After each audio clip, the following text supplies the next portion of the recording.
صل على سيدنا ومولانا محمد وعلى سيدنا علي وسيدتنا فاطمة وسيدتنا زينب وسيدنا حسن وسيدنا حسين وعلى آله وصحبه وبارك وسلم حسن وسيدنا حسين وعلى بسم اللہ الرحمن الرحیم۔ السلام علیکم ناظرین، پروگرام صبح نور کے ساتھ آپ کا میزبان نذیر احمد غازی حاضر ہے۔ ناظرین کرام، حضرت ابو انیس محمد برکت علی صاحب رحمہ اللہ کی مشہور تالیف اسماء النبی الکریم صلی اللہ علیہ وآلہ وسلم سے ایک اسم مبارک پڑھنے کی سعادت حاصل کر رہا ہوں۔ سیدنا الموقن صلی اللہ علیہ وآلہ وسلم، ہمارے سردار اللہ تعالیٰ پر کامل یقین رکھنے والے، درود و سلام بھیجے اللہ آپ صلی اللہ علیہ وسلم، آپ کی آل پاک اور آپ کے صحابہ کرام پر۔ سیدنا عمر فاروق رضی اللہ تعالیٰ عنہ سے روایت ہے کہ حضور نبی کریم صلی اللہ علیہ وآلہ وسلم نے ارشاد فرمایا، اگر تم اللہ تعالیٰ کی ذات پر اس طرح توکل اور یقین رکھو جیسا کہ توکل اور یقین کا حق ہے، تو اللہ تعالیٰ تمہیں اس طرح رزق عطا فرمائے گا جیسا کہ پرندوں کو رزق عطا فرماتا ہے، کہ وہ صبح سویرے خالی پیٹ نکلتے ہیں اور جب شام کو واپس لوٹتے ہیں تو پیٹ بھر کر آتے ہیں۔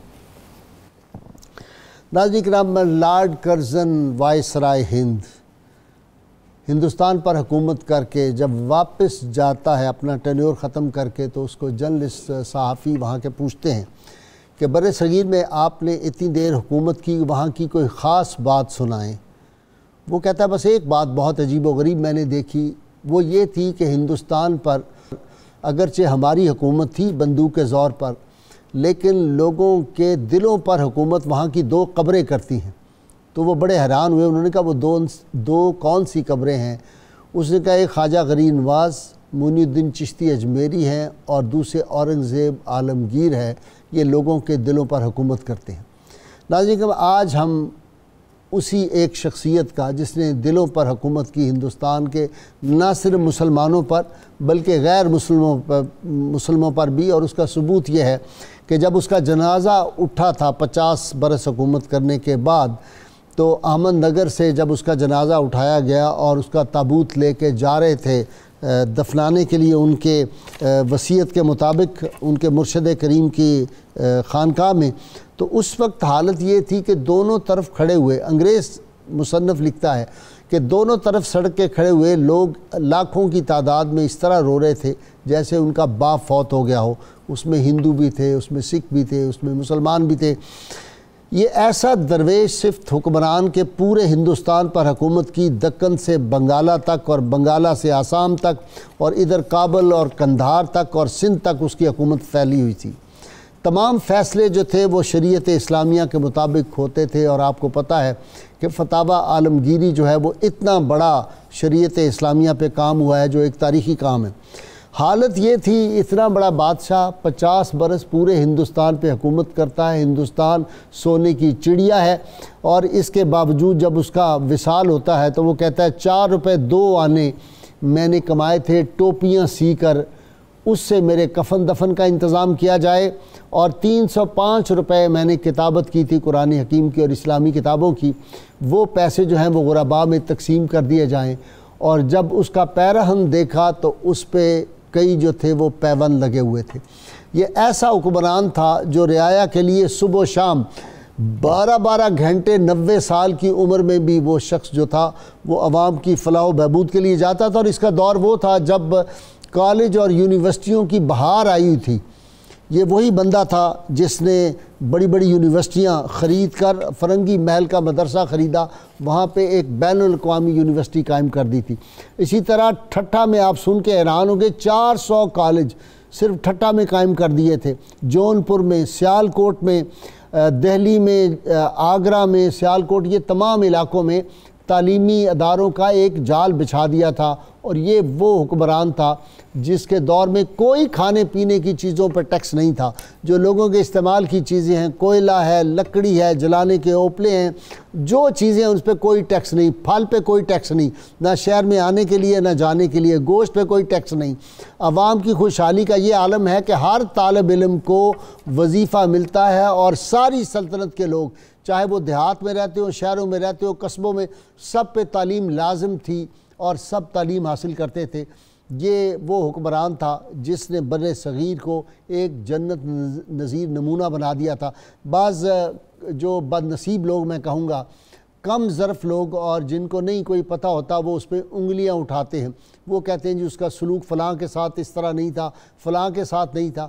اب دارا شکوہ کے بارے میں بہت لوگ لکھتے ہیں، ان کو یہ نہیں پتہ کہ دارا شکوہ پھر وہ اکبر اعظم کا دین الہی والا ایک ملغوبہ لانا چاہتا تھا، ہندو مت اور اسلام کو مکسچر کر کے ایک نیا جو تھا وہ طبقہ پیدا کرنا چاہتا تھا۔ تو اورنگزیب عالمگیر جو تھے وہ ایک سچے پکے مسلمان تھے، اور پھر ساری زندگی مرہٹوں کی سازشوں کا مقابلہ کیا، اور دیگر جو وہاں پہ مذہب کے لوگ تھے انہوں نے جس طرح اس کو کوشش کی کہ ٹاپل ڈاؤن کر دیں، کیونکہ یہ ریاست جو تھی یہ سلطنت مدینہ کا پرتو ریاست، جو سلطنت مدینہ کا پرتو ریاست ہوتے ہیں اس کے حکمران جو ہیں ان کی زندگیاں اس طرح سادہ ہوا کرتی ہیں۔ ناظرین کرام، آج اس عظیم حکمران اورنگزیب عالمگیر رحمۃ اللہ علیہ کی زندگی سی تھی، ان کی حکومت کیسی تھی، اور انہوں نے عوام کی فلاح و بہبود کے لیے کیا کیا کام کیے، کس طرح کیے، یہ ساری گفتگو کرنے کے لیے میرے ساتھ ماہر اقبالیات ہیں ڈاکٹر طاہر حمید تنولی، آپ کو پتہ ہے میرے مہمان بنتے رہتے ہیں۔ عاشق پاکستان پروفیسر محمد یوسف عرفان، جن کی کتاب پاکستان کی روحانی اساس بڑی مشہور ہے، ان کے ساتھ جناب ریٹائرڈ بیوروکریٹ ہے کیپٹن ریٹائرڈ جہانگیر صاحب، بڑے وسیع المطالعہ شخص ہیں۔ آپ تینوں کا بہت بہت شکریہ۔ جی ڈاکٹر طاہر حمید تنولی، آپ سے شروع کرتا ہوں، اورنگزیب عالمگیر۔ جی بسم اللہ الرحمن الرحیم۔ غازی صاحب بہت شکریہ، آپ نے ماشاءاللہ بہت ہی جامع انداز سے اورنگزیب عالمگیر کی شخصیت کا تعارف اور اس کا احاطہ کیا ہے۔ غازی صاحب، اورنگزیب عالمگیر ہماری جو برصغیر کی تاریخ ہے، ہمارا جو ماضی ہے، اس کی ایک غیر معمولی شخصیت ہے جو ہمارے تہذیبی ورثے کو اور ہماری بنیادی جو آئیڈینٹی ہے اس کو محفوظ کرنے والے اور اس کو آگے کنٹینیو کرنے والے حکمران ہیں، یعنی چھٹے مغل حکمران ہیں۔ اور جب انہوں نے تقریباً 50 سال کی عمر میں وہ تخت پہ آئے، اور اس کے بعد 50 سال جیسے آپ نے بتا دیا وہ اقتدار میں رہے، اس دور میں ہندوستان کے اندر انہوں نے بیک وقت کئی حوالوں سے ایسی اصلاحات کی جن کی پہلے کوئی مثال نہیں ملتی، اور بعد میں بھی نہیں کوئی، بعد میں ظاہر ہے اس کے بعد اس کو کاریہ کرنے والا کوئی اتنا بڑا جینیس تھا نہیں۔ یعنی یہ بھی ایک بہت بڑا کوسچن ہے نا کہ اورنگزیب عالمگیر کے بعد مغلیہ سلطنت کیوں انتشار کا شکار ہونے لگی، کیونکہ وہ اتنا بڑا انسان تھا، اتنا بڑا حکمران تھا، اتنا بڑا جینیس تھا کہ اس نے جو بلڈ اپ کر دیا اس کو سنبھالنے والا ہی کوئی نہیں تھا۔ بعد میں کسی کے اندر اتنا جینیس ہوتا، اس کے اندر اتنی کیپیسٹی، اتنی کیپیبلٹی ہوتی، وہ اگر آپ ان کی سیاسی بصیرت کو دیکھیں، ان کی دینی کمٹمنٹ کو دیکھیں، ان کی رفاع عامہ کو دیکھیں۔ غازی صاحب، ہم صرف اورنگزیب عالمگیر کی دوسری کہانیاں سنتے رہیں، آپ دیکھیں کہ اورنگزیب عالمگیر کے وقت کیا عالم تھا برصغیر کے معاشرے کی، جو معاشی استحکام ہے اس کا، کہ ورلڈ جو جی ڈی پی ہے اس کا 1/4 ہندوستان کا تھا، اللہ، اور اس وقت جو ریونیو تھا ان کا جو معاصر لوئس چہاردم تھے ان سے 10 گنا زیادہ تھا، فرانس سے 10 گنا زیادہ تھا اینول ریونیو، باوجود اس کے کہ انہوں نے ان سب چیزوں پہ ٹیکس ختم کر دیے تھے جن کا آپ نے ذکر کیا۔ انہوں نے سارے مذہبی ٹیکس ختم کر دیے تھے، 80 مذہبی ٹیکس تھے جن کو اورنگزیب عالمگیر نے ختم کیا۔ تعلیم پہ ٹیکس تھا ہی نہیں، یعنی کہ ہندوؤں پہ 80 ٹیکس تھے، وہ سارے ختم کر دیے۔ تو یہ جو ان کی پالیسی تھی اس طرف لے کے آنے کی، یہ پالیسی ہندوستانی معاشرے کو اس سطح پہ لے گی استحکام کے کہ جب اورنگزیب عالمگیر رخصت ہوا تو لوگوں نے یہ سمجھا کہ ہمارے سر سے سایہ اٹھ گیا۔ اس لیے علامہ نے اورنگزیب عالمگیر کو بڑا اپریشیٹ کیا ہے۔ اچھا، وہ علامہ نے کہا کہ پایا اسلامیہ برتر ازو، احترام شرع پیغمبر ازو، کہ ہندوستان میں ہماری بنیاد مستحکم اورنگزیب سے ہوئی، اور یہاں احترام شریعت مصطفیٰ صلی اللہ علیہ وسلم ہوا تو اورنگزیب عالمگیر سے ہوا۔ اور کمال شعر علامہ نے کہا کہ درمیان کارزار کفر دیں ترکش مارا خدنگ آخری، کہ کفر اور دین کے مارکے میں ہمارے ترکش کا جو آخری تیر ہے وہ اورنگزیب تھا۔ یہ اتنی بڑی بات کہی کہ جیسے شاہ دین آپ جانتے ہیں علامہ کے بڑے اچھے دوست تھے، علامہ اقبال کا تو کلیجہ خون ہو گیا ایسا ہی ہے۔ تو جیسے شاہ دین آئے تو انہوں نے کہا علامہ صاحب آپ نے جیسے شاہ دین ہمایوں شاہ دین ہمایوں جن کے نام پہ ابھی بلڈنگ موجود ہے، تو انہوں نے کہا علامہ صاحب یہ آپ نے کمال شعر لکھا۔ یہ میں شاہ دین کا واقعہ اس لیے کوٹ کر رہا ہوں کہ اندازہ ہو کہ علامہ کے نزدیک اورنگزیب عالمگیر کا مقام کیا تھا۔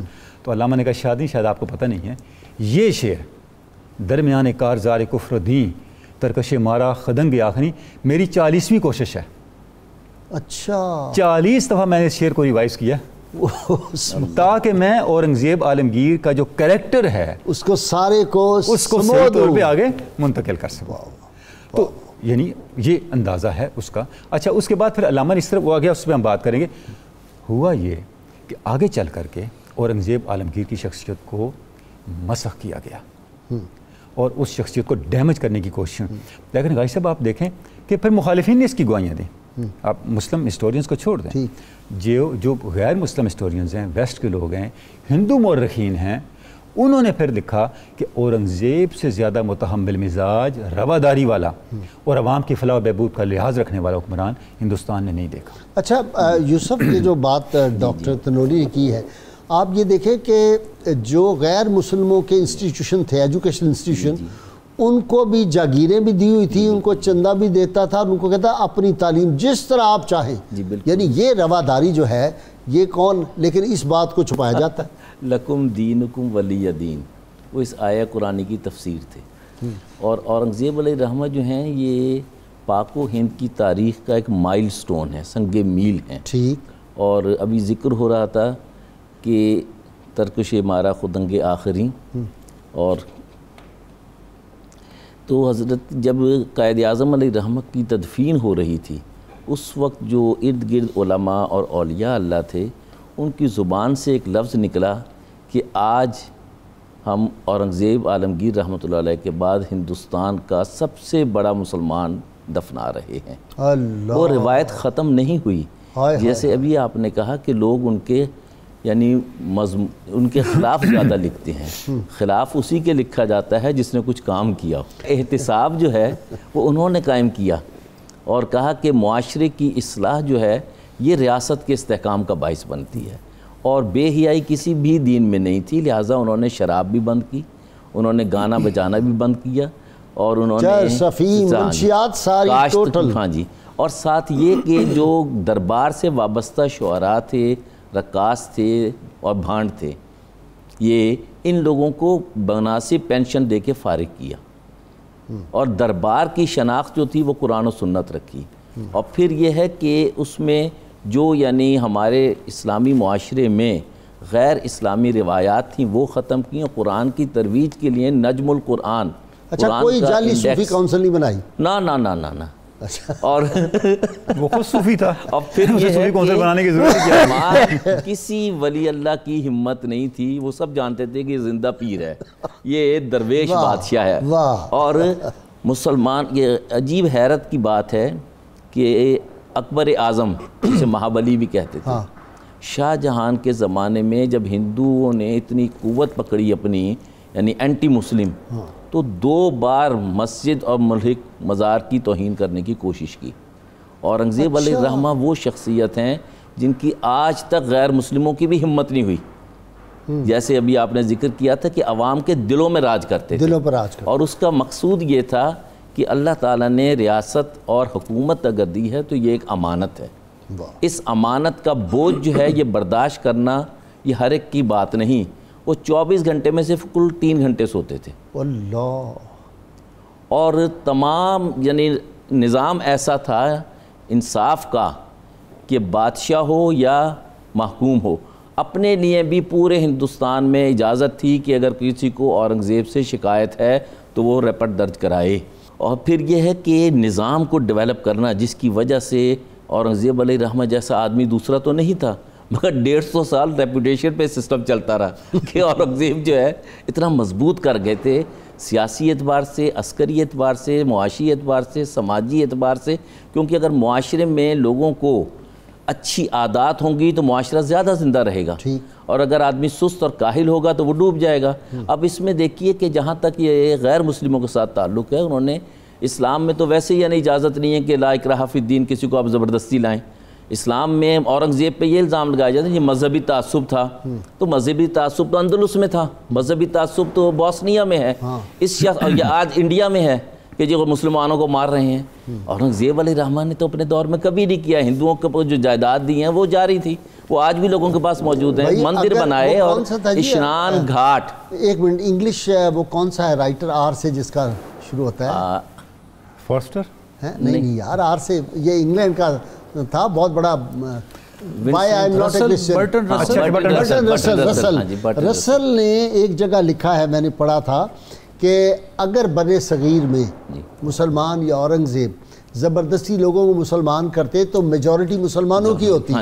اس نے کہا اتنے سال حکومت انہوں نے کیا ہے، 1000 سال حکومت کے باوجود یہ پھر مائنارٹی میں۔ یہ ایک مثالی حکمران ان معنوں میں تھے کہ مسلمان مائنورٹی میں ہیں اور میجورٹی جو ہے وہ ان سے خوش ہے، سوائے یہ کہ چند وہ لوگ جو یعنی زیادتیاں کرتے تھے، اور ان میں مسلمان گروہ بھی تھے، ان کے ساتھ بھی انہوں نے کہا کہ یہ قانون ہر ایک کے لیے ایک ہے، خواہ وہ درباری ہو خواہ غیر درباری ہو، خواہ وہ اپنے آپ کو ہنے خان سمجھتا ہو خواہ وہ اپنے آپ کو تنکیہ خان سمجھتا ہو۔ وی آئی پی کلچر تو کہتے ختم ہی کر دیا۔ اس نے کہا کوئی وہ نہیں ہوگا، ہم کہتے ہیں نا کون سا روم ہوتا ہے پیچھے دفتر، اینٹی روم،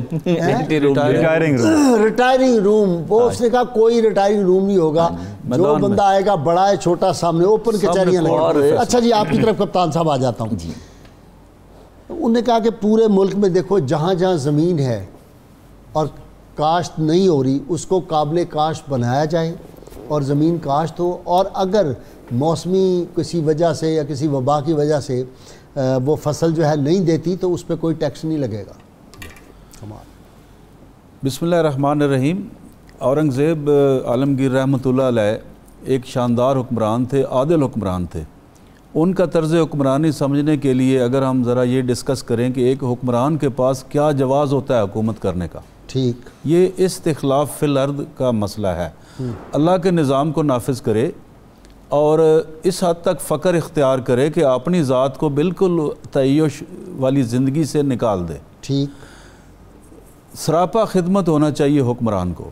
جب اورنگزیب عالمگیر نے اقتدار سنبھالا تو اس سے پہلے ہی یہ تقریباً 23 سال سے شاہ جہان اپنے والد محترم کے زمانے سے ہی حکومت کے کار سرکار میں اس حد تک معاونت کر رہے تھے کہ نقاد یہ کہتے ہیں کہ شاہ جہان نے اپنی زندگی کے آخری 20 سے 25 سال اورنگزیب کی جو فوجی بصیرت تھی اور جو عدل کا جو اس کا جو توازن جو انہوں نے رکھا ہوا تھا، اس کی بنیاد پر شاہ جہان کی حکومت کو بھی دوام ہوا۔ 1935 سے ہی اورنگزیب جو تھے انہوں نے بندیل کھنڈ جو بمبے کے اپنا دہلی کے جو ساؤتھ میں علاقہ ہے، آپ ذرا دیکھیں دہلی سے لے کر ساؤتھ میں جو ہے بندیل کھنڈ آ گیا، اس کے بعد دکن کا علاقہ آ گیا اور پھر اس کے مغرب میں گجرات آ گیا۔ یہ سارا جو صدرن انڈیا ہے یہ ہندوستان میں فوجی مہمات کا مرکز رہا ہے۔ پانی پت کا جو میدان ہے وہ بھی دہلی سے تھوڑا سا ایسٹ کی طرف ہے، اور اس جگہ پر جو مرہٹے تھے ان کی حکومت رہی بہت عرصہ۔ شاہ جہان کے زمانے میں دارا شکوہ کو کچھ سرگرمیوں پر فوجی مہمات پر لگایا گیا، اور اورنگزیب جو تھا پہلے اس کو لگایا گیا، پھر اس کو ہٹا کے دارا شکوہ کو لگایا۔ دکن کی جو ہے جو مہم تھی اس پر اورنگزیب کو اعتراض ہوا کہ اس نے اچھی طرح ڈیل نہیں کی، بہت اچھا کنکلوژن ہو رہا تھا، تو دارا شکوہ نے ایک کمزور فوجی حکمران جو تھا وہ ثابت ہوا اور اس کے وہ رزلٹ نہیں آئے۔ اورنگزیب عالمگیر رحمۃ اللہ علیہ نے اپنے دور زمانے میں کسی کے اوپر چڑھ کر کوئی چڑھ نہیں دوڑے، کوئی مہم اس طرح کی نہیں کی جس کو توسیع پسندانہ عزائم کا نام دیا جا سکے۔ ہمیشہ وہاں پر بغاوتیں ہوئیں۔ اب دیکھیے کہ قرآن پاک میں حضرت موسیٰ علیہ السلام کے لیے حکم آیا، اذهب الى فرعون انہ طغیٰ۔ یہ طاغوت کا نظام جہاں پر قائم ہوتا ہے اللہ تعالیٰ اپنے جو مردان حق ہے ان کو میدان میں لے آتا ہے۔ ایون جو نمرود ہے اس کے بارے میں قرآن پاک میں اللہ تعالیٰ نے فرمایا ہے الم تر الی الذی حاج ابراہیم فی ربہ ان آتاہ اللہ الملک۔ اللہ کہہ رہے ہیں کہ نمرود کو ہم نے حکمرانی عطا کی، لیکن اس سے عدل نہ ہو سکا، اور پھر سیدنا ابراہیم علیہ السلام نے آ کر جو کارنامے سر انجام دیے۔ علامہ اقبال رحمۃ اللہ علیہ ہمارے دور حاضر کی بہت وسیع المطالعہ اور بہت ہی انکنٹروورشل شخصیت ہیں۔ ان کے لیے کچھ ایک میدان ہے، دائرہ ذرا سا بڑا کر دیا جائے، جس میں جو ممنوعات ہیں اور منکرات ہیں ان کی اجازت دی جائے، جی تم کرو تو کوئی حرج نہیں۔ یہ وہی جس طرح بعض حکمرانوں کے ارد گرد جو تھے حاشیہ بردار دانشور جو تھے نام نہاد، یہ ہمیشہ دور میں رہے اور ان کے غلط اور جو ان کے ڈکٹیٹریل جو آمرانہ فیصلے تھے ان پہ موریں لگاتے رہے۔ علامہ اقبال رحمۃ اللہ علیہ نے اورنگزیب عالمگیر رحمۃ اللہ علیہ کی جو کاوش ہے، خدمات ہیں، ان کو تشبیہ دیا سیدنا ابراہیم علیہ السلام کے نظام کے ساتھ، اچھا کہ پورا ہندوستان جو تھا یہ ایک بت خانہ تھا، مجھے ہے حکم ازاں لا الہ الا اللہ۔ اور بالکل علامہ اقبال جو ہے ان کا بہت زیادہ انہوں نے ان کے بارے میں اپنے خیالات کا اظہار کیا ہوا ہے۔ کچھ اشکالات ہیں لوگوں کے کہ جی اورنگزیب جو تھے انہوں نے اپنے بھائیوں کو مروا دیا، اس میں صداقت نہیں ہے۔ ان کے جو بھائی جو تھے، جو مراد تھا وہ پہلے ہی سے اس میں گجرات میں تھا، وائسرائے تھا، گورنر تھا، تو اورنگزیب نے جب اپنا اقتدار قائم کر لیا تو ان کو وہاں سے ریموو نہیں کیا۔ 1 سال تک مراد نے حکومت کیا وہاں کی، لیکن وہاں کے ایک دیوان تھے جو کہ ان کو اس نے قتل کروایا اور اس کے بیٹوں نے قصاص کا مطالبہ کیا، ریٹریبیوشن، اور اس میں فیصلہ ہوا، اسلامی عدالت نے فیصلہ کیا قتل کے جرم میں ان کو سزائے موت ہوئی۔ اور ان کو یہ لوگ اس طرح کہتے ہیں کہ جی بادشاہ کو مداخلت کرنی چاہیے تھی، انہوں نے مداخلت نہیں کی۔ اسی طریقے سے جو ان کے بھائی تھے شاہ شجاع، وہ بنگال کے حکمران تھے، ان کو اورنگزیب نے کہا کہ جی آپ وہیں پہ بیٹھ کر سنبھالیں، لیکن انہوں نے پورے ہندوستان پر حکومت کرنی چاہیے۔ ان کے خلاف انہوں نے حملے کیے اور اپنی سلطنت کو بادشاہت کا اعلان کر دیا، تو وہ پھر ان کو شکست ہوئی اور وہ بھاگ گیا۔ جہاں تک دارا شکوہ کا تعلق ہے، دارا شکوہ جو تھے انہوں نے لوگوں سے حمایت حاصل کرنے کے لیے وہاں کے ہندوؤں سے ہیریٹک قسم کے نظریات کا پرچار کیا، ملحدانہ نظریات اختیار ملحدانہ اور مشرکانہ قسم کے، جس طرح دین الہی تھا کہ اسلام میں اس کی جگہ نہیں تھی۔ آپ یہ دور دیکھیں کہ ہندوستان میں بہت زیادہ آبادی تھی، جس طرح ڈاکٹر صاحب نے بتایا کہ دنیا کی تقریباً 30 سے 40% آبادی یہاں پر قائم تھی، اور یہ علاقہ اورنگزیب کی بصیرت کی وجہ سے بہت منافع بخش ہو گیا، اور یہاں پر سونے کی چڑیا اسی دور میں یہ واحد حکمران ہیں مغلوں میں سے جنہوں نے ہندوستان کو بیرونی یلغاروں سے اور حملوں سے گارڈ کر کے رکھا، بچا کے رکھا۔ ایسٹ انڈیا کمپنی کا وجود ان کے زمانے میں بھی تھا، اورنگزیب نے ان کو اجازت نہیں دی، اور انہوں نے بڑے ٹیکنیکل طریقے سے ان کی جو ایکسپینشن تھی اس کو کنٹرول کیا۔ انہوں نے یہ کیا کہ حاجیوں کا ایک پورے بیڑے جاتے تھے اور زمینی سفر ممکن نہیں تھا، تو ساحل کے ساتھ ساتھ کشتیاں جاتی تھیں، تو حاجیوں کا ایک بہت بڑا جو تھا نا ایک وفد جو اکٹھا ہو کے پورے ہندوستان سے جاتا تھا، اس کو لوٹ لیا انگریزوں نے۔ ایک ایوری تھا ان کا سمندری قزاق، اورنگزیب نے یہ کیا کہ ان کی ادھر جو ایسٹ انڈیا کمپنی تھی اس کے 4 بہت بڑے پروڈکشن یونٹ ہندوستان میں، ان کو بند کر دیا، اور بمبے کا جو شہر تھا یہ اورنگزیب کے زمانے سے پہلے ہی ایسٹ انڈیا کمپنی والے کنٹرول کرتے تھے، ان کی انتظام میں تھا، اس کا محاصرہ کر لیا، بیریکیڈ کر لیا۔ تو وہاں کی پریوی کونسل میں یہ مسئلہ اٹھا کیونکہ بہت زیادہ ایکسپیٹریٹس تھے، غیر ملکی انگریز تھے جو ہندوستان میں کام کر رہے تھے، اور ان کی جانوں کو بھی خطرہ ہو گیا، اگرچہ اورنگزیب کے اوپر کسی غیر ملکی کو مارنے کا الزام نہیں، لیکن انہوں نے ان کی معیشت جو ہے نا ان کی شہ رگ پہ انگلی رکھی، کاؤنٹر اوفینسو، اس پالیسی کی وجہ سے وہ پھر ہندوستان کیا ہے جی پنجہ یہود میں ہے، ہاں جی پنجہ یہود میں، ہاں جی اقبال نے جو کہا ہوا ہے کہ یورپ کی جو ہے نا معیشت جو ہے، معیشت پنجہ یہود میں ہے اور مذہبیات بھی۔ ہاں اچھا جی، کالر میرے ساتھ ہے کچھ۔ السلام علیکم۔ سب کیا حال ہے؟ میں نہیں بول رہی ہوں، آپ کے پرانے کالر بھی ہوں، آپ سے ملاقات بھی ہوئی تھی میری۔ اچھا جی فرمائیں۔ آج کے حکمران کیوں نہیں ان کی طرح پاکستان کے محب وطن یا مخلص ہو سکتے ہیں؟ اچھا جی بتائیں گے جی، نیکسٹ جی۔ جی حق صاحب۔ ہلو جی حق نواز صاحب میں سن رہا ہوں جی، السلام علیکم قاضی صاحب۔ وعلیکم السلام جناب۔ ہاں سر، آپ سے یہ پوچھنا ہے کہ اورنگزیب عالمگیر رحمۃ اللہ علیہ نے کتنے سال حکومت کی اور کس سال عیسوی میں کی تھی؟ بھائی شروع میں ہی میں نے بتا دیا تھا 50 سال حکومت کی ہے تقریباً انہوں نے۔ آگے نیکسٹ جی۔ السلام علیکم۔ جی کرامت صاحب. السلام علیکم غازی صاحب. وعلیکم السلام. غازی صاحب آپ سے بات کر کے بڑی خوشی ہوئی. مجھے بھی خوشی ہوئی آپ سے سن کے. جی غازی صاحب یہ بادشاہ اورنگزیب تھے نا جو, ہاں, ان کی ملاقات بری امام سرکار سے ہوئی ہے پنڈی والے. اچھا جی.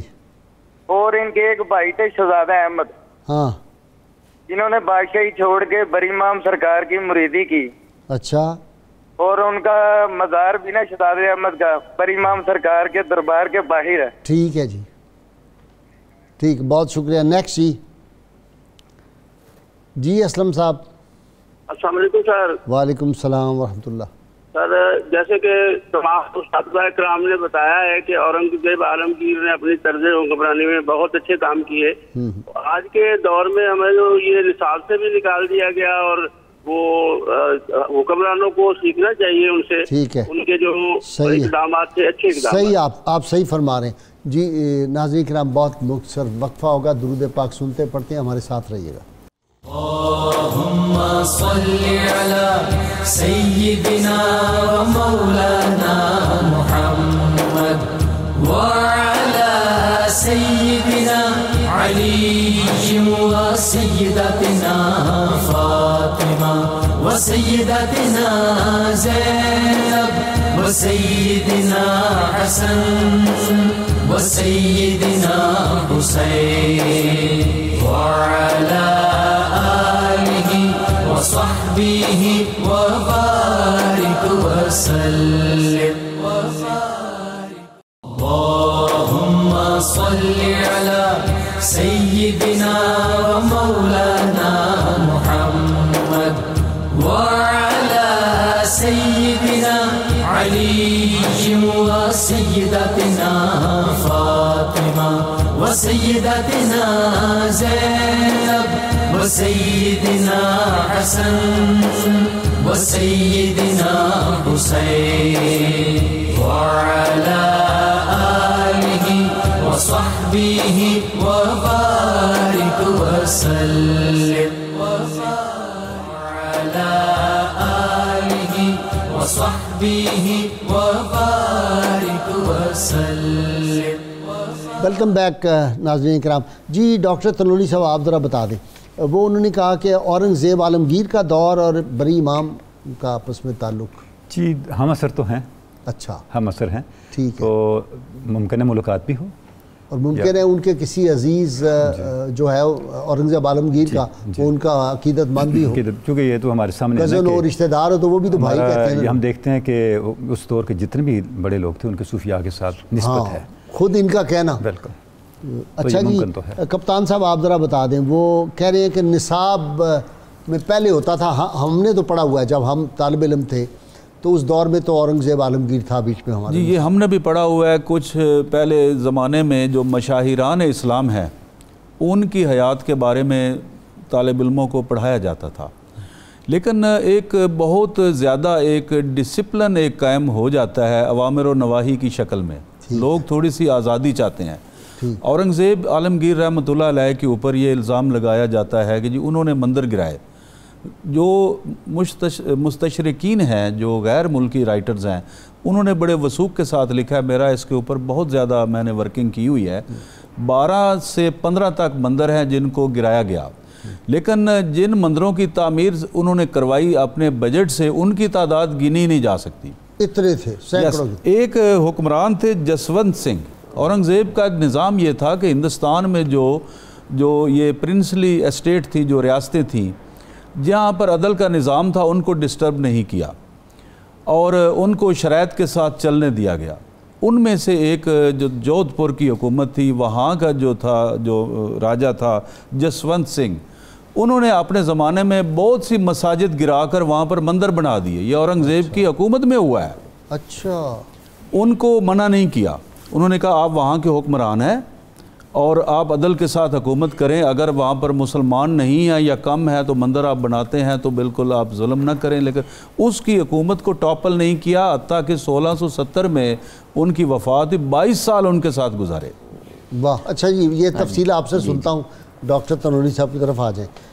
ڈاکٹر صاحب کمال ہے, ویسے اس نے انجوائے نہیں کیا اورنگزیب عالمگیر رحمۃ اللہ علیہ نے جو ٹریڈیشن تھی اس وقت کی، اب دیکھیں شاہ جہان کو اور ان سے پہلے حکمرانوں کو دفن کرنے کے لیے کتنے مقبرے بنائے گئے، کتنے اہتمامات کیے گئے۔ اورنگزیب عالمگیر نے اپنے لیے کوئی محل نہیں بنایا، کوئی باغ نہیں بنوایا، اپنا مقبرہ نہیں بنوایا، اپنے لیے وصیت کر دی، اپنے لیے کوئی اسپیشل فنڈز نہیں رکھے۔ اور بلکہ یہ ہوتا تھا غازی صاحب کہ اس زمانے میں یہ قانون تھا، جب کوئی حکومتی عہدیدار مر جاتا تھا تو اس کی ساری جائیداد ضبط کر لی جاتی تھی، وہ باقی سرکار ہو جاتی تھی۔ اورنگزیب عالمگیر نے یہ قانون ختم کر دیا کہ اس کے جو قانونی ورثاء ہیں ان کے اندر وہ منتقل کی جائے، ان کو دی جائے۔ تو جتنا بھی استحصالی کوئی قانون تھا اورنگزیب عالمگیر نے اس کو ختم کیا۔ غازی صاحب آپ دیکھیں جو انہوں نے قانون مالگزاری بنایا، اس کے نتیجے میں ان کا جو اسٹیٹ ریونیو تھا وہ شاہ جہان کے زمانے سے 2 گنا بڑھ گیا، باوجود اس کے کہ انہوں نے سارے ٹیکس ختم کر دیے تھے۔ یعنی یہ سبب برکات آنی شروع ہو جاتی ہے۔ سبب کیا تھا؟ حکمران اگر دیانتدار ہونا جی، دیانتدار اللہ تعالیٰ کی برکات آتی ہے۔ اب جو حکمران رات کو تہجد پڑھ رہا ہے، وہ رات کو تلاوت قرآن حکیم کر رہا ہے، تو وہ تو پھر اور اس طرف جو کیپٹن صاحب فرما رہے تھے تھوڑا سا اشارہ کرنا ضروری ہے کہ جو ان پہ الزامات ہیں مندروں کے حوالے سے، غازی صاحب یہ ویسٹ کے اور نان مسلم جو مصنفین ہیں ان کی تحقیق ہے کہ اورنگزیب عالمگیر نے صرف 2 طرح کے مندر گرائے، یا جو غیر قانونی تھے یا وہ جو سازشوں کا گڑھ تھے۔ B.M. پانڈے ہندو مصنف ہیں، ان کی کتاب ہے ہندو مندر اور اورنگزیب کے فرامین۔ اس میں انہوں نے اورنگزیب کے 6 فرمان دیے ہیں فارسی ٹیکسٹ کے ساتھ، اور پھر جتنے مندر گرائے گئے ان کی تاریخ بیان کی۔ مثلا وہ کہتے ہیں اورنگزیب بنگال کی مہم پہ تھے، تو جب بنارس کے قریب پہنچا ان کا سارا قافلہ، تو ان کے جو ہندو کمانڈر تھے، ان کی ساتھ خواتین بھی تھیں، انہوں نے کہا جی یہاں تھوڑا رک جائیں، یہاں وشواناتھ مندر ہے تو ہم وہاں عبادت کرنا چاہتے ہیں۔ اورنگزیب نے 1 دن کے لیے اسٹے کر لیا۔ وہ سارے لوگ وہاں پہ جب پہنچے، جب واپس آئے تو ان میں کئی خواتین موجود نہیں تھیں۔ یہ B.M. پانڈے نے لکھا ہے۔ اچھا، اس کی جب تحقیق کروائی گئی تو جب پتہ چلا تو وہاں کے کئی ایسے معاملات تھے وہاں پہ ان کو رکھا ہوا تھا۔ اس مہنت جو تھے انہوں نے ان کو پکڑ کے رکھ لیا۔ اچھا، اس پہ پھر اورنگزیب نے جلگار کی اور اس نے حکم جاری کیا کہ ان کو سزا دی جائے، اور اس مندر کو پھر کیا گیا۔ تو جس مندر کو بھی گرایا گیا اس کے پیچھے آپ کو اس طرح کی ہسٹری ملے گی۔ دوسری طرف جتنے مذہبی جو تھے وہ مخدوش حالت میں تھے، ان پہ پیسے دیے، اس کی اعلیٰ قسم کی نہیں۔ اس کی شبلی نعمانی نے لوگوں نے اس کی پوری فہرستیں دی ہوئی ہیں کہ کتنے وہ مندر تھے جن کو انہوں نے جاگیریں دی، ان کو انہوں نے اسٹیٹ لیول پہ ان کو سپورٹ کیا۔ تو اسی لیے تو جو ہندو لوگ تھے وہ بھی تو ان کی تعریف کرتے تھے، گیت گاتے تھے، اور ان کی اسٹیٹ جو فنکشنریز تھے، کتنے ان کے عہدیدار جو تھے، کتنے کمانڈر تھے جو سکھ تھے، ہندو تھے اور دوسرے مذاہب سے تعلق رکھتے تھے۔ تو جو اورنگزیب عالمگیر کے بارے میں یہ ایک بڑا المیہ ہے، اس لیے علامہ نے کہا نا کہ کور زوکاں داستاں ہا ساختند، کور زوکاں داستاں ہا ساختن وسعت ادراک او نہ شناختن۔ علامہ کہتے ہیں یہ جو کور ذوق لوگ ہیں، جو بیوقوف لوگ ہیں اور بدنیت لوگ ہیں، انہوں نے اورنگزیب کے خلاف داستانیں گڑھی ہیں، انہیں پتہ ہی نہیں ہے کہ اس کا ادراک، اس کی پالیسی کتنی وسیع تھی اور کس سطح پہ جا کے وہ اپنے اسٹیٹ ایڈمنسٹریشن کو لے کے چل رہا ہے۔ مجھے آج تسلی ہو گئی یہ جو آپ نے شعر سنایا ہے کہ میں ان میں سے اکثر کو جانتا ہوں، وہ واقعی بدنیت بلکہ میں یہ لفظ کہنے لگا تھا کہ علامہ نے خود اورنگزیب عالمگیر کے مخالفین کو اور ان پہ اندھی اور بے بنیاد تنقید کرنے والوں کو کور ذوق کہا ہے، کور ذوق کہا ہے، اندھے کہا ہے، دل کے بھی اندھے۔ اورنگزیب علیہ رحمہ کے ایک منافق تھا نا، تو اس نے آپ صلی اللہ علیہ وسلم جب جا رہے تھے نا احد کے لیے، غزوہ احد کے لیے، تو اس نے کچھ راستے میں حضرہ سرائی کی تھی، تو آپ صلی اللہ علیہ وسلم نے صحابہ مارنے لگے تو آپ نے کہا نہیں چھوڑ دو، یہ صرف آنکھوں کا اندھا نہیں، یہ دل کا بھی اندھا ہے۔ جی بالکل، اور ہوتا بھی یہی ہے کہ قرآن میں کہا کہ تمہارے دل اندھے ہو جاتے ہیں، سوجھ بوجھ سے عاری ہو جاتے ہیں۔ اورنگزیب علیہ رحمہ کا کمال یہ ہے کہ وہ اگر ایک شخص کو زندگی میں کبھی دیکھ لیا ہے تو عمر بھر وہ یاد رہتا تھا۔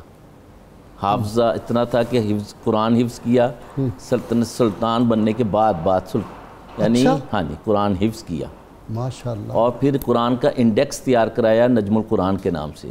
سب سے بڑھ کر یہ ہے کہ جسے ہم پہلی بار انہوں نے متحدہ ہندوستان کا تصور دیا، اس سے پہلے کوئی ہندو بادشاہ پورا ہندوستان فتح نہیں کر سکا۔ ہمارا یہ لداخ کا علاقہ، بلتستان کا علاقہ، یہ بھی اورنگزیب علیہ رحمہ نے فتح کیا ہے۔ واہ! اور پھر نیچے توڑ تک، مرہٹوں تک، وہاں کی جو ایک بیجاپور اور گولکنڈہ ریاستیں تھیں پہلے باج گزار تھیں مگر وہ مرہٹوں کے ساتھ مل کے کچھ اور ہی رنگ رتھے ان کے، تو وہ ختم کی کیونکہ پناہ دیا کرتے تھے، پھر مرہٹوں کا زور توڑا، پھر وہ زور جو ٹوٹا ہے اس کی وجہ سے وہاں پہ مسلمان محفوظ ہوئے، پھر ٹیپو سلطان آئے۔ پھر تیسرا یہ ہے کہ ان کی سلطنت کا جو سب سے زیادہ اہم کام تھا وہ یہ تھا کہ اگر ایک چھوٹا سا ایونٹ ہوا ہے زیادتی کا تو ودن اے ویک وہ اورنگزیب علیہ الرحمہ کے علم میں ہوتا تھا۔ یہ تھا نظام عریضہ نویسی بڑا کا، زبردست تھا، کمال ہے۔ اور غریبوں کی داد رسی پہلے کرتے تھے، اور سب سے پہلے دربار میں کئی گھنٹے کھڑے ہو کر، بیٹھ کر نہیں، ساری عرضیاں سنتے تھے اور فوراً فیصلے کرتے تھے، اور انصاف کے معاملے میں ودن اے ویک انصاف ہوتا تھا۔ یہ نہیں ہے کہ جی ٹال دیا جائے گا، اور اس میں امیر غریب سب آتے تھے، جیسے کہ ابھی مراد کا یعنی ذکر آیا ہے۔ شجاع کا یہ تھا کہ شجاع جو تھا وہ اراکان کی سائڈ پہ، میانمار جو آج کل آتا ہے، وہاں چلا گیا تھا، وہاں کے قبائلیوں نے اسے مارا اپنی دولت کی جو، اور جہاں تک دارا شکوہ کا تعلق ہے، دارا شکوہ تو ایران جا رہا تھا، وہاں سے ایک بلوچ سردار جو ہے ملک جیون نے پکڑ کے ان کے دیا، اور پھر وہ شرعی سزا تھی۔ اور دارا شکوہ اپنا کپتان صاحب مولد صوفی جو تھے نا، جی جی وہ کہ رام رحیم ایک ہی بات ہے جی، یہ کوئی نہیں جی، کوئی فرق نہیں ہے، مسجد مندر ایک ہی بات ہے، اس طرح کی باتیں کہتے ہیں کہ اکبر سے بھی زیادہ خوفناک شروع ہو گئی تھی۔ تو پاکستان میں بھی آج کل جی، میں نے کل ایک کلپ دیکھا ہے اور میں تو کانپ گیا کہ جاہل پیر بیٹھا ہوا ہے اور سامنے وہ جو مرید ہیں وہ کہہ رہے ہیں کہ نبیوں کا راجہ آ گیا، نبیوں کا راجہ، صدیقوں کا راجہ، فاروقوں کا راجہ، یہ ہے غوثوں کا غوث، یہ ہے کتبوں کا کتب، اور جاہل مطلق بیٹھا ہوا ہے۔ تو میں نے کہا بھی یہ تو ہر دور میں اس طرح کے لوگ جو ہیں کتب ابدال بنے ہوئے، نعوذ باللہ۔ نبیوں کا راجہ کہنا مملکت خداداد پاکستان میں یہ 295 میں آتا ہے۔ یہ دیکھیے کہ اورنگزیب عالمگیر رحمۃ اللہ علیہ نے طویل حکومت کی، بر صغیر میں صوفیاء اسلام اور اولیاء اللہ کا بہت طویل دور بڑے عرصے سے یہاں پر حکومت کر رہے ہیں، اور اورنگزیب کی جو دینی جو بصیرت تھی اور ان کا جو طرز عمل تھا اس پہ کسی کو کوئی کریٹکس، کسی نے نقاد نے یہ نہیں لکھا کہ ان کے اسلام سے متصادم تھے نظریات۔ آپ یہ دیکھیے کہ ان کی شخصیت کا تجزیہ کرنے کے لیے ذرا یہ دیکھیے کہ اورنگزیب کے حکومت میں غیر مسلموں کے ساتھ کیا سلوک تھا، اور مسلمان انڈر ہندوز، ہندوؤں کے ماتحت مسلمان کس طرح کی زندگی گزار رہے ہیں۔ ذرا یہ دیکھیے کہ یہ بابری مسجد کا واقعہ آپ دیکھ لیں کہ بابر کے زمانے، شہنشاہ بابر کے زمانے کی مسجد انہوں نے گرا کر وہاں پر مندر قائم کر دیا ہے۔ تو یہ کون سا مندر ہے جو انہوں نے مسجد ہے، اور کوئی آئیڈینٹیفائی نہیں کر سکے ہندوستان والے کہ اورنگزیب نے یہ ظلم کیا ہوا تھا۔ اچھا، کوئی ایسا ثبوت کہ انہوں نے 1 روپیہ سرکاری خزانے سے اپنی ذات پہ خرچ کیا ہو، کپڑے کے لیے، گھوڑے کے لیے، کسی ذاتی تعیش کے لیے؟ کوئی ثابت ہی نہیں ہے۔ دیکھیے کہ ایک عادل، دیکھیے جو حکمران عادل نہیں ہے وہ کیا کرے گا؟ اقربا پرویر کرے گا، ٹھیکے جس طرح کے لوگ حکمرانوں کے زمانے میں لے لیتے ہیں۔ انصاف آپ کے گھر کی باندھی ہو، لونڈی ہو، کہ انصاف میں مداخلت کرنی، کار سرکار میں مداخلت کرنی، اپنی ذات کے اوپر خرچ کرنا، یہ چیزیں جو تھی نا، یہ جو ذائقے تھے لوگوں کے، یہ ذائقے ختم ہو گئے تھے، میرٹ پر حکومت ہو رہی تھی۔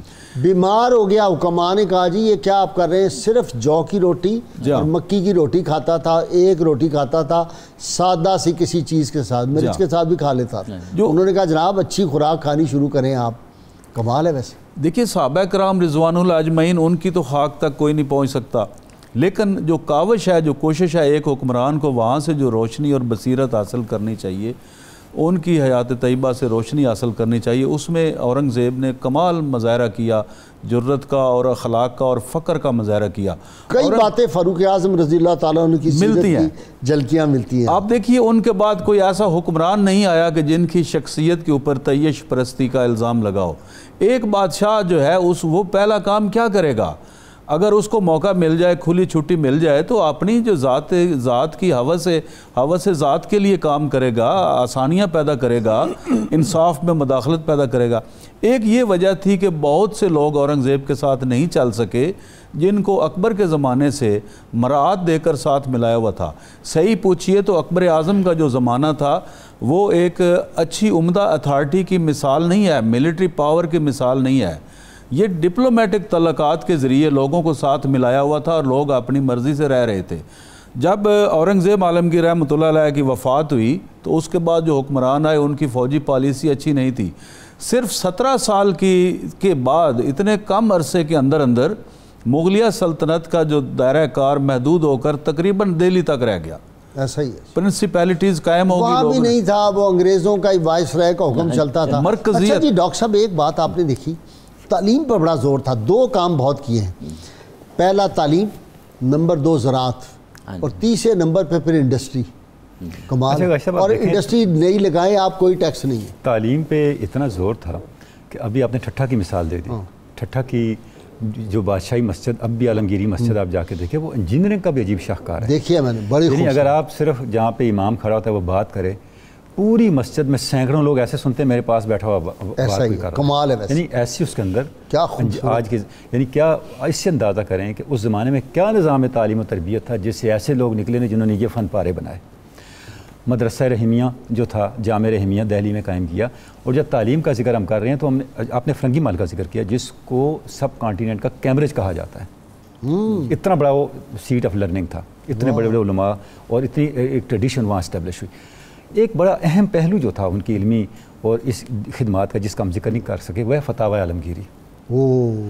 500 علماء کی مجلس انہوں نے قائم کی جس میں سب کانٹیننٹ کے علماء تھے، عراق کے، عرب کے علماء تھے، اور ان کی مشاورت سے ایک ایسا جامع کمپینڈیم تیار کیا اسلامک جورسپروڈنس کا جو عرصہ دراز تک اور آج تک آپ کہہ سکتے ہیں کہ کمپریہنسو اور یونانی ہے. آج تک اس سے جس میں رہنمائی لی جاتی ہے اور جس میں آپ کو ہر لحاظ سے تعلیم ملتی ہے.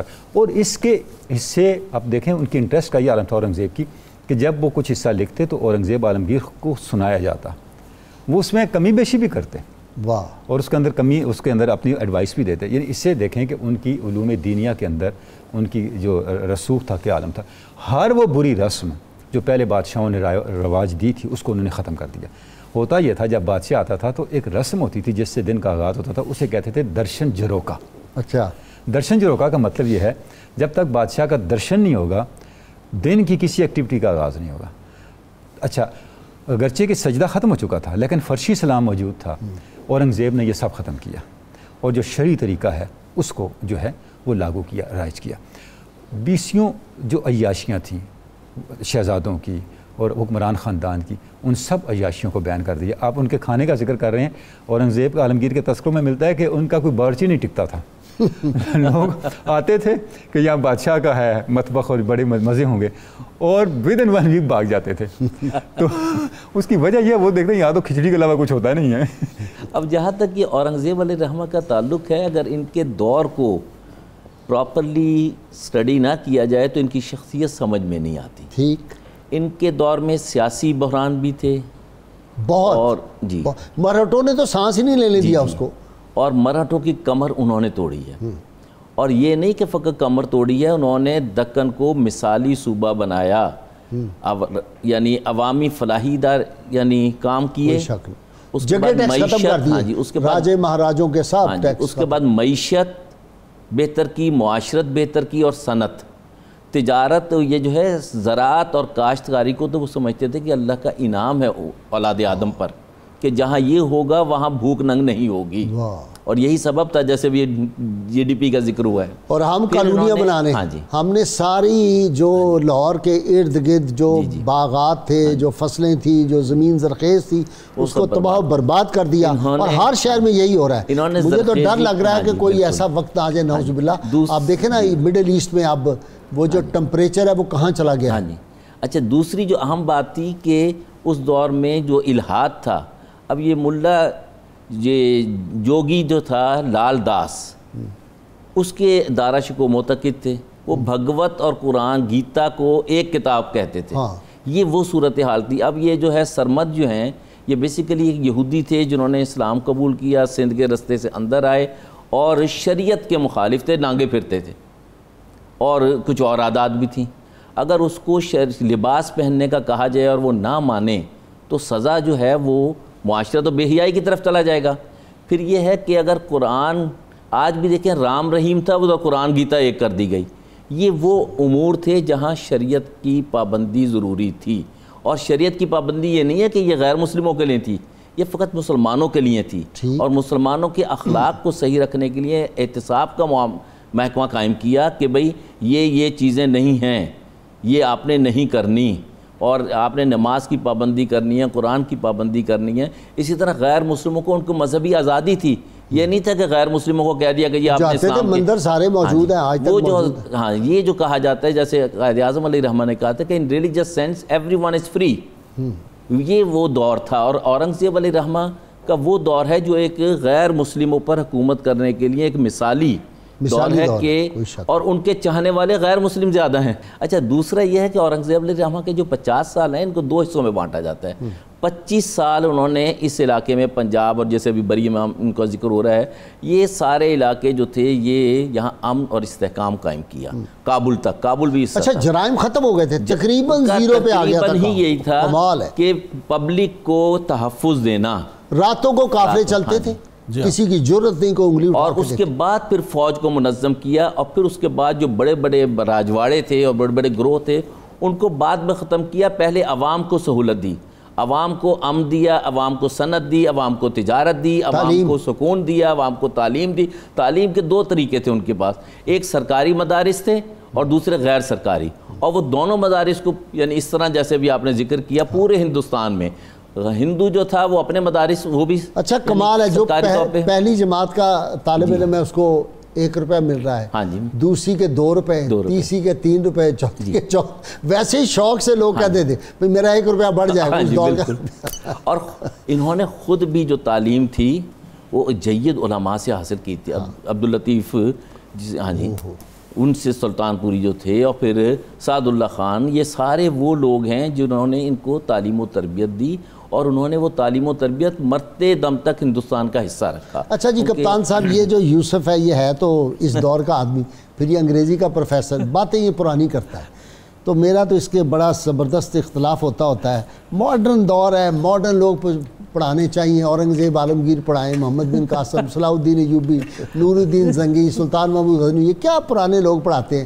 کوئی ماڈرن پڑھائیں، کوئی میوزیشین پڑھائیں، کوئی خاتون جو فلمیں بناتی ہو، اس طرح کے ہم بچوں کو پڑھائیں گے۔ یہ ایک عام ٹینڈنسی ہے کہ لوگ اپنی جو کردار کے اوپر اس طرح کی پابندیوں کو پسند نہیں کرتے۔ ذرا دیکھیے کہ اگر تو اورنگزیب عالمگیر جو تھے، اگر انہوں نے جبری مسلمان کیا تھا لوگوں کو، تو ان کی وفات کے بعد وہ کنورٹ واپس کیوں نہیں ہوئے؟ آج تک مسلمان ہیں۔ واہ واہ واہ واہ، واٹ این آرگومنٹ۔ پھر یہ دیکھیں کہ کشمیر میں مسلمانوں کے ساتھ کیا کر رہے ہیں ہندوؤں کے ماتحت جب مسلمان آیا ہے تو انہوں نے کچومر نکال دیا ہے۔ ان کے آرٹیکل بھائی احمد آباد میں کیا ہوا ہے، کیا بڑا ظلم ابھی ہندوستان میں وہ چل رہی ہے، وہ کلپ کہ 4 مسلمانوں کو جھوٹے الزام میں کہ جی انہوں نے گائے ذبح کی ہے، پکڑا ہے، ایک جنگلے میں ڈالا ہے اور زندہ جلا دیا ہے۔ یہ جس طرف ہم جا رہے ہیں ہمیں اپنی اسلامی حمیت کو جگانا پڑے گا، ورنہ یہاں سے نابود ہو جائیں گے۔ اورنگزیب نے بھی اسلامی حمیت کا آغاز کیا تھا کہ آپ مسلمان بن کے ہیں تو مسلمان بن کے رہیں، بالکل بیچ میں دوغلے مت بنے۔ جی بالکل، جی جناب۔ اچھا انہوں نے جو آپ دیکھیے کہ ہندوستان میں جو کچھ ہو رہا ہے کہ جو آرٹیکلز 370 35 جو کشمیر کے حقوق تھے کشمیریوں کے اور ایک آزادانہ ریاست کا جو وجود تھا اس کو ختم کر دیا ہے۔ اب ہندوستان میں مسلمانوں کی شہری حقوق ختم کیے جا رہے ہیں، کشمیر کے اوپر نام نہاد ڈومیسائل ایشو کر کے وہاں پر آباد کاری کر رہے ہیں، اور کرونا ہوا ہے تو جی مسلمانوں نے پھیلایا ہے۔ ایون نہرو نے یہ کہا کہ جی جو اورنگزیب تھے وہ ایک حکمران کم تھے اور مسلمان زیادہ تھے۔ یہ آج لوگوں کی آنکھیں کھل جانی چاہیے کہ جو 2 قومی نظریہ، اس سے پہلے اورنگزیب عالمگیر رحمۃ اللہ علیہ، ٹیپو سلطان رحمۃ اللہ علیہ، ان لوگوں نے جو بتایا کہ جو ہندو لوگ ہیں یہ انصاف نہیں کر رہے، مسلمان ان پڑھائیں، یہ اپنے اسلاف پڑھائیں بچوں کو۔ بہت شکریہ آپ لوگ دھوکے میں ابھی تک۔ ناظرین کرام، کتاب الشفا سے جی نسخے کا وقت ہو گیا ہے۔ نئے کاروبار میں کامیابی کا یہ وظیفہ ہے۔ اگر کوئی شخص نیا کاروبار شروع کر رہا ہے تو 21 دن تک بلا ناغہ سورہ لقمان کی آیت نمبر 23 اول و آخر درود ابراہیم کے ساتھ 313 بار پڑھ کر اللہ تعالیٰ سے دعا مانگے، انشاءاللہ کاروبار میں یقیناً کامیابی حاصل ہوگی۔ سیدنا علی مرتضیٰ شیر خدا فاتح خیبر ارشاد فرماتے ہیں، اپنے عہد و پیمان کو مضبوطی سے تھام کر رکھو اور خاکساری اختیار کرو تاکہ تم فلاح پا جاؤ۔ آج کے روزنامہ 92 میں ازبران اورنگزیب عالمگیر رحمۃ اللہ علیہ کی شخصیت اور حکمرانی کے حوالے سے زبردست مضمون ہے. ضرور اللہ کریم سے دعا ہے اللہ تعالی ہمیں حضور رحمت کونین صلی اللہ علیہ وسلم کی غیر مشروط محبت لا محدود فداری نصیب فرمائے. نعرے کے لیے تیار ہو جائیے, سب مل کے نعرہ لگائیں گے.